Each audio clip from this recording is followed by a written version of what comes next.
YCN, your local view on WVBK-CA, serving Manchester, Londonderry, Vermont, and South Charlestown, New Hampshire, and WVBQ-LP, serving Charlestown, New Hampshire, and Rockingham, Vermont.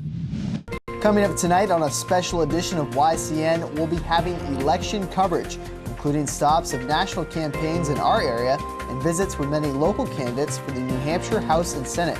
With all the candidate information you'll need to vote, stay tuned. It's time for YCN, your local view. Now, your daily digest of the Dartmouth-Lake Sunapee region. News, sports, weather, public affairs, and all that is happening in our area. The YCN News Hour, your local view. Welcome to our special Election 2012 show. I'm David Carmichael. Tonight on YCN, we'll be looking at the election from the national down to local politics. New Hampshire is going to be one of the handful of swing states that decides who the next president is. Just a few hours now until the Super Bowl of politics begins, and it's a tight race according to the most recent polls. A new WMUR Granite State poll that was released on Sunday night showed a very close presidential race one day before the election. 50% said that they would vote for President Barack Obama, and 46% said that they would go with Mitt Romney. 3% of those polled said that they were undecided in the race. The survey was conducted by the University of New Hampshire Survey Center and has a 3.5% margin of error.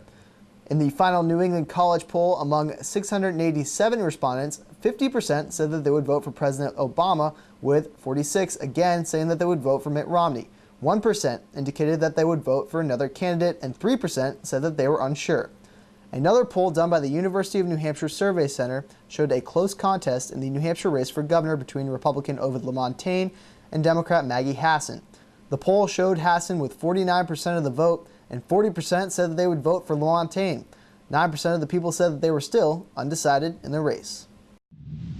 Voter excitement is in the air. President Barack Obama rallied nearly 14,000 people in Concord yesterday with former President Bill Clinton. Republican candidate Mitt Romney will be in Manchester tonight, but in addition to that, his supporters held other local events.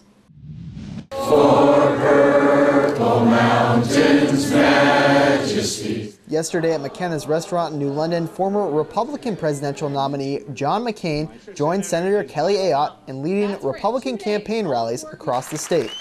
Yesterday's Republican all-star cast included candidate for governor Ovid LaMontagne, former Governor John Sununu, Secretary Elaine Chao, and South Carolina Congressman Lindsey Graham. McCain was in a similar situation 4 years ago, but this time around, he believes Mitt Romney has something on Obama he didn't.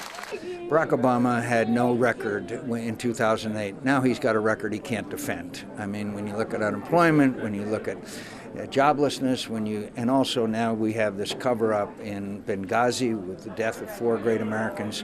He can neither lead domestically nor foreign policy-wise. Now, New Hampshire's getting a lot of love in these last few days before the election, with both presidential candidates making stops in the Granite State. Now, it's only worth 4 out of the total 538 Electoral College votes, but with just a handful of states being the swing states, it could come down to those last 4 votes. It's just a very unique state. They're used to examining the candidates very carefully, and people kind of look to New Hampshire, to tell you the truth. The sense of freedom that we have amongst the communities in the state is something that you don't find very often. The Republicans discussed many topics, including the national debt crisis. According to the Bureau of Public Debt at the Treasury Department, the national debt has moved up $5 trillion in the past 4 years. Mitt Romney's political associates believe that he's the right man to cut that debt. Having been governor of Massachusetts, he was able to turn a $3 billion shortfall to a $2 billion surplus, and that's through working with the other side of the aisle. 85% of his legislature were Democrats, so that kind of bipartisan leadership is what we need to get things done in Washington. Another issue the speakers touched on was the tragic loss in Benghazi and how it's a prime example of the president's failed foreign policy. We will demand a select committee, a bipartisan committee of the Congress to examine the Benghazi tragedy cover-up debacle. We have to have that. We owe that to the American people. All I ask is that, and I'm not here to hate President Obama, I'm here to hold him accountable for his record. He promised to reduce the deficit in half. He's added more debt on his watch than all presidents combined. Obamacare is a nightmare in the making. The stimulus was a flop. There's more unemployment today than the day he took office. His economic policies are not working.